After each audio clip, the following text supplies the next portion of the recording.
الحمدللہ رب العالمین وافضل الصلاة واتم التسلیم علی سیدنا محمد وعلی آلہ وصحبہ اجمعین۔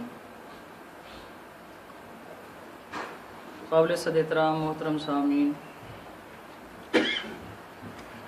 آج آپ کے سامنے قرآن مجید کا 28واں پارہ مکمل اور 29ویں پارہ کا پہلا پاؤ تلاوت کیا گیا ہے۔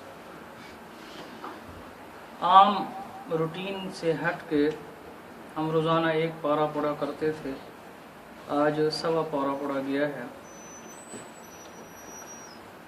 کیونکہ کل 28 ہے، پرسوں 29 ہے، کل بھی سوا پارہ پڑھیں گے تو آخری دن ہمارا آدھا پارہ رہ جائے گا، تو آسانی سے اس دن جو باقی جو پروگرام ہوگا وہ آسانی سے ہو جائے گا۔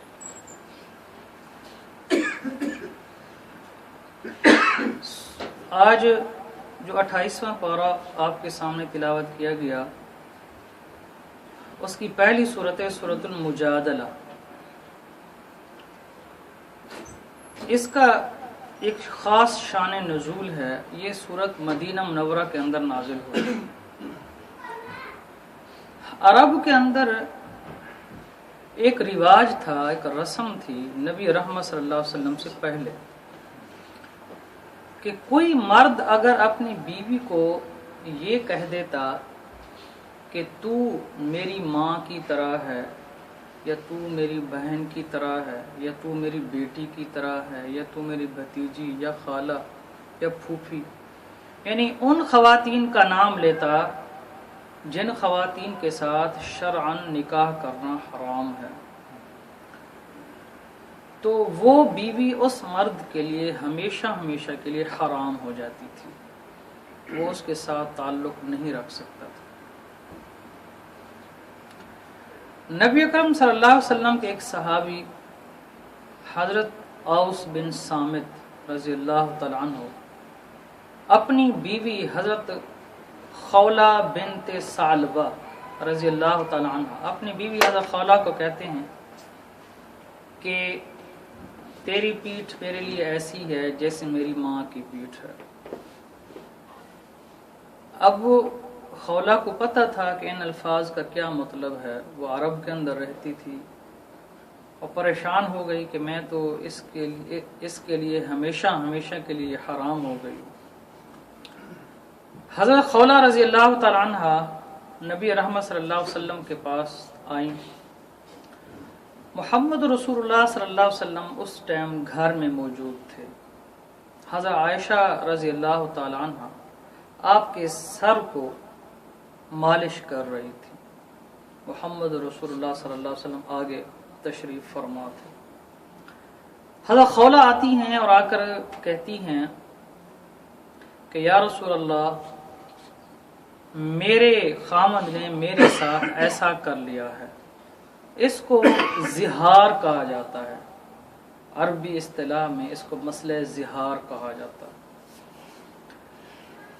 نبی اکرم صلی اللہ علیہ وسلم کی عادت مبارک تھی کہ جس کے بارے میں اللہ کی طرف سے حکم نہیں آتا تھا، آپ یا تو خاموش ہو رہ جاتے تھے اس چیز کے بارے میں، یا جو سابقہ جو فیصلہ چل رہا ہوتا تھا اس کے مطابق بات فرما دیتے تھے۔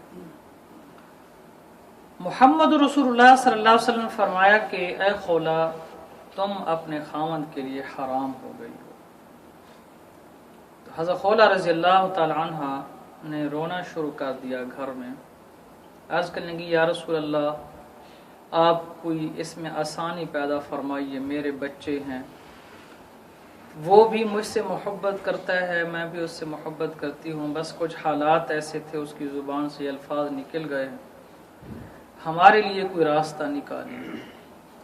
نبی اکرم صلی اللہ علیہ وسلم نے فرمایا کہ اے خولہ، تم اپنے خامد کے لیے حرام ہو گئی ہو۔ اس نے پھر کہا، نبی اکرم صلی اللہ علیہ وسلم نے تیسری مرتبہ پھر یہی الفاظ فرمائے کہ آپ حرام ہو گئی ہو اپنے خامد کے لیے۔ یہاں پر حضرت خولہ رضی اللہ تعالی عنہ جب نبی اکرم صلی اللہ علیہ وسلم کی زبان مبارک سے یہ بات سنتی ہیں کچھ روایات میں آتا ہے کہ حضور نے یہ بات 3 دفعہ فرمائی، کچھ روایات میں آیت ہے کہ نبی اکرم صلی اللہ علیہ وسلم خاموش رہے، کوئی بات نہیں فرمائی تھی۔ اس کے بعد حضرت خولہ رضی اللہ تعالیٰ عنہ اسی وقت حضور نبی کریم صلی اللہ علیہ وسلم کے سامنے کھڑے ہو گئے، اس نے آسمان کی طرف نگاہ اٹھائی اور اللہ کو پکار کر کہنے لگی کہ یا اللہ تو جانتا ہے کہ میرا کیا حال ہے، یا اللہ تو ہمارے بارے میں فیصلہ نازل فرما، اور فیصلہ بھی ایسا ہو کہ جو ہمارے حق میں ہو، فیصلہ بھی نازل فرما اور فیصلہ بھی ایسا نازل فرما جو ہمارے حق میں ہو۔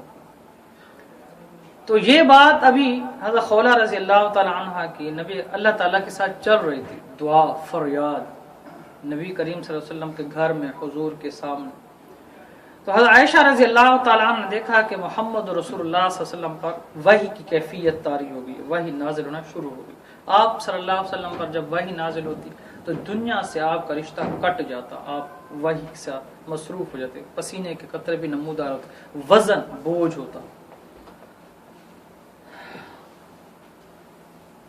حضرت عائشہ رضی اللہ تعالیٰ نے فرمایا کہ خولہ خاموش ہو جاؤ، محمد رسول اللہ صلی اللہ علیہ وسلم پر وحی نازل ہونا شروع ہو گئی ہے۔ تو جب وحی کی کیفیت ختم ہوئی تو نبی اکرم صلی اللہ علیہ وسلم نے حضرت خولہ سے فرمایا اے خولہ تمہیں مبارک ہو، اللہ نے تمہاری فریاد سن لی ہے، اللہ نے تمہاری بات سن لی ہے، اللہ نے فیصلہ بھی دیا ہے اور تمہارے حق میں فیصلہ دیا ہے۔ تو یہ آیات نازل ہوئیں 28ویں پارے کی پہلی سورت کی پہلی آیات، قد سمع اللہ قول التی تجادلک فی زوجہا وتشتکی الی اللہ واللہ یسمع تحاورکما ان اللہ سمیع بصیر الذین یظاہرون منکم من نسائہم ما ہن امہاتہم ان امہاتہم الا اللائي ولدنہم وانہم لیقولون منکرا من القول والزورا وان اللہ لعفو غفور والذین یظاہرون من نسائہم ثم یعودون لما قالوا فتحرير رقبة من قبل أن يتماسا ذلكم توعظون به والله بما تعملون خبير فمن لم يجد فصيام شهرين متتابعين من قبل أن يتماسا فمن لم يستطع فإطعام 60 مسكينا ذلك لتؤمنوا بالله ورسوله وتلك حدود الله وللكافرين عذاب أليم۔ یہ آیات اس وقت نازل ہوئی تو اس میں یہ فرمایا گیا کہ کوئی آدمی اپنی بیوی کے ساتھ یہ مسئلہ اظہار کر لیتا ہے تو اس کے پاس غلام ہے تو وہ آزاد کر دے تو اس کا کفارہ ادا ہو جائے گا، وہ اپنی بیوی کے ساتھ پہلے کی طرح رہ سکتا ہے۔ اور اگر غلام آزاد کرنے کی حیثیت نہیں ہے تو 2 مہینے 60 دن مسلسل روزے رکھے، اور اگر یہ بھی نہیں کر سکتا تو پھر 60 مسکینوں کو کھانا کھلا دے۔ ان تینوں میں سے کوئی ایک کرنا ہے تو وہ کفارہ ادا ہو جائے گا اور وہ اپنی بیوی کے ساتھ پہلے کی طرح رہ سکے گا جیسے پہلے رہ رہا تھا۔ اس سبق میں اس صورت ان آیات میں اور اس واقعے میں بہت بڑا پیغام ہے۔ دیکھیے، ایک تو حضرت خولہ رضی اللہ تعالیٰ عنہ کو پتہ تھا کہ زہار کا مسئلہ ایسا ہے کہ عورت ہمیشہ کے لیے حرام ہو جاتی، وہ گھر سے چلی ہیں محمد رسول اللہ صلی اللہ علیہ وسلم کا کہ دروازہ یہی ہے، جگہ یہی ہے، مقام یہی ہے جہاں سے مجھے رخصت مل سکتی ہے۔ اب آگے آئیں، حضور نبی کریم صلی اللہ علیہ وسلم نے 3 مرتبہ یہ فرما دیا کہ تم اپنے خاوند کے لیے حرام ہو۔ اب ذرا اندازہ کیجئے، کوئی عام ہستی نہیں ہے، کوئی عالم دین نہیں، محمد رسول اللہ صلی اللہ علیہ وسلم جن پر قرآن نازل ہو، جو دین کا آغاز ہے، جن کے آگے کوئی مرتبہ نہیں ہے، جن کے آگے کوئی مقام نہیں، اصولاً ان کو مایوس ہو جانا چاہیے تھا، لیکن وہاں کھڑے کھڑے وہ اللہ کو فریاد کرتی ہیں۔ دیکھیے، اس میں سب سے بڑا پیغام یہ ہے کہ کبھی مایوس نہیں ہونا چاہیے۔ دوسرا پیغام یہ ہے کہ اللہ کتنی جلد اپنے بندے کی سنتا ہے۔ دنیا سے کٹ جائیں، دنیا کچھ بھی آپ کو نہ کچھ دے سکتی ہے نہ آپ کو کچھ بگاڑ سکتی ہے۔ جو اللہ آپ سے اتنی زیادہ محبت کرتا ہے اسی سے مانگا کریں، ایمان کو مضبوط کریں۔ حضرت خولہ رضی اللہ تو حضور کے سامنے اللہ کو فریاد کرتے ہیں کہ عورت ہو کے، یعنی ایک تو حضور جیسی ہستی، حضور نے انکار کر دیا، اور مرد بھی نہیں ہے، عورت نازک کمزور صنف کے اعتبار سے، اور وہ اللہ کو مخاطب کر کے کہتے ہیں اللہ تعالیٰ اسی وقت قرآن نازل کرتا ہے اور اس کے حق میں نازل کرتا ہے۔ اور پھر اللہ نے حضرت خولہ رضی اللہ تعالیٰ عنہ کا جو بھرم رکھا ہے، جو مقام دیا ہے، حضرت خولہ رضی اللہ عنہ کا نام حضرت خولہ ہے، تو قد سمع اللہ قول التی تجادلک فی زوجہا وتشتکی الی اللہ واللہ یسمع تحاورکما، یہاں تک سارا کا سارا حضرت خولہ کا نام ہے.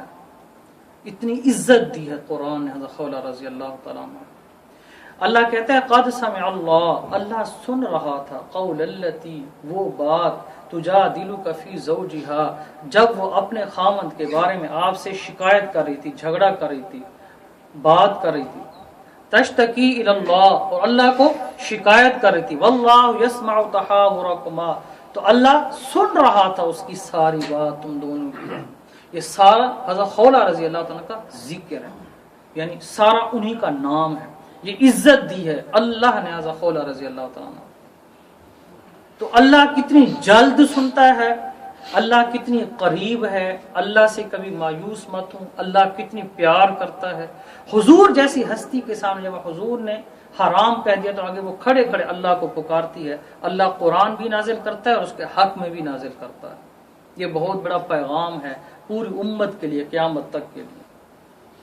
دوسرا، حضرت عمر رضی اللہ تعالیٰ عنہ کے زمانے میں ایک مرتبہ حضرت عمر رضی اللہ تعالیٰ عنہ گزر رہے تھے، خلیفۃ المسلمین تھے، تو یہ حضرت خولہ رضی اللہ تعالیٰ عنہ بوڑھی ہو گئی تھی، کچھ لوگوں کے ساتھ جا رہے تھے حضرت عمر رضی اللہ. حضرت خولہ رضی اللہ تعالیٰ عنہ امیر المؤمنین حضرت عمر کو روک لیا کہ رکو، ادھر رکو.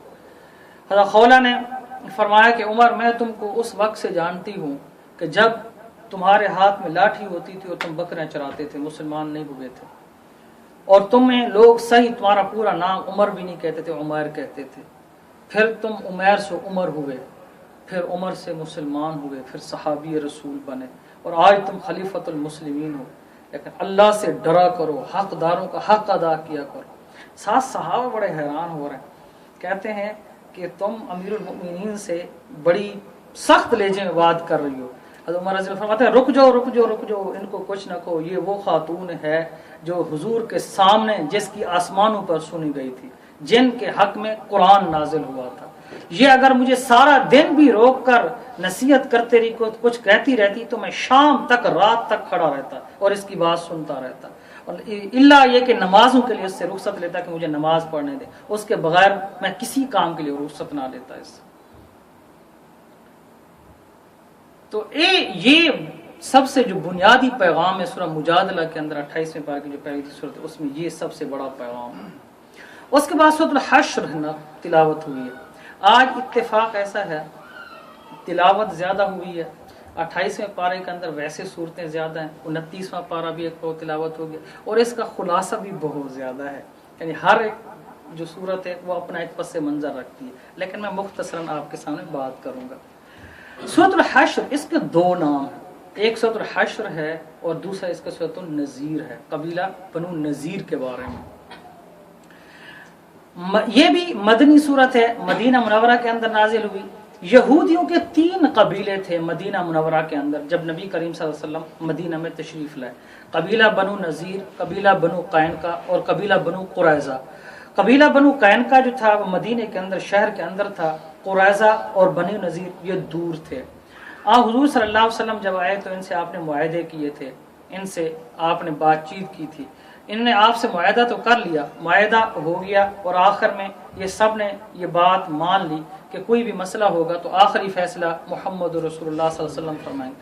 لیکن یہودی اپنی حرکتوں سے باز نہیں آتے، حضور کے دور میں بھی نہیں ہے. انہوں نے معاہدہ کرنے کے باوجود حضور نبی کریم صلی اللہ علیہ وسلم کو تکلیف دینے کی ہر ممکن کوشش کی. تو یہ جو قبیلہ بنو نذیر ہے، جس کا تذکرہ سورہ حشر کے اندر آیا ہے، جس کی وجہ سے اس کا نام سورۃ النذیر رکھا گیا ہے، قبیلہ بنو نذیر نے یہ کیا، حضور سے معاہدہ کرنے کے باوجود حضور نبی کریم صلی اللہ علیہ وسلم کو معاذ اللہ شہید کرنے کی سازش کی. ان کا کوئی فیصلہ ہوا، انہوں نے کہا کہ یا رسول اللہ آپ تشریف لائیں ہمارے قبیلے میں اور آ کر آپ فیصلہ کریں. اور منصوبہ ان کا یہ تھا کہ ان کو حضور نبی کریم صلی اللہ علیہ وسلم کو دیوار کے نیچے بٹھایا جانا تھا اور دیوار کے اوپر سے پتھر پھینکا جانا تھا. تو نبی کریم صلی اللہ علیہ وسلم جانے لگے تھے تو جبرائیل علیہ السلام آئے اور اللہ کی طرف سے بتا دیا کہ ان لوگوں کی یہ سازش ہے. حضور نبی کریم صلی اللہ علیہ وسلم وہاں نہیں گئے، لیکن انہوں نے اتنی بڑی سازش کی تھی، اتنا بڑا جرم کیا تھا. حضور نبی کریم صلی اللہ علیہ وسلم نے سارا کچھ معاف کر دیا، لیکن یہ فرمایا کہ اے یہودی تمہیں اب مدینہ کے ارد گرد رہنے کی اجازت نہیں ہے. 10 دن ہیں تمہارے پاس، تم جو کچھ لے جانا چاہتے ہو یہاں سے لے جاؤ، آج کے بعد تم یہاں رہو گے نہیں. لیکن عبداللہ بن ابی جو رئیس المنافقین تھا، اس نے ان کو کہا، تھوڑا سا ڈھارس بندوائی، حوصلہ دیا کہ یہ کچھ نہیں بگاڑ سکتے، تم رہو یہاں پر، ہم تمہارے ساتھ ہیں. لیکن جب 10 دن گزر گئے، حضور نبی کریم صلی اللہ علیہ وسلم صحابہ کو لیا اور قبیلہ بنو نذیر کے ارد گرد آپ نے محاصرہ کیا. تو 8 یا 10 دن محاصرہ رہا. جب ان کی ساری دم خم ان کا ختم ہو گیا تو یہ باہر نکلے. تو حضور نبی کریم صلی اللہ علیہ وسلم فرمایا اب بھی معافی ہے، لیکن اسلحے کے علاوہ جو کچھ تم اپنے جانوروں کو لا سکتے ہو لاد کر نکل جاؤ یہاں سے. یہ لوگ مدینہ سے نکل گئے، حضور نے ان کو نکال دیا. یہ ان کے لیے سب سے چھوٹی سزا تھی. حضور قرآن کہتا ہے کہ حضور نے ان پر شفقت کی، حضور نے ان پر مہربانی کی. اس کے بعد سورۃ الممتحنہ ہے. ممتحنہ کا مطلب ہے امتحان. نبی کریم صلی اللہ علیہ وسلم کو فرمایا گیا کہ جو عورتیں مکہ سے مدینہ ہجرت کر کے ہیں تو ان سے سوال کر لیا کریں، امتحان لے لیا کریں، آیا کہ وہ واقعی اخلاص کے ساتھ ہجرت کر کے آئی ہیں آپ کا ساتھ دینے کے لیے یا جاسوسی کرنے کے لیے آئی ہیں.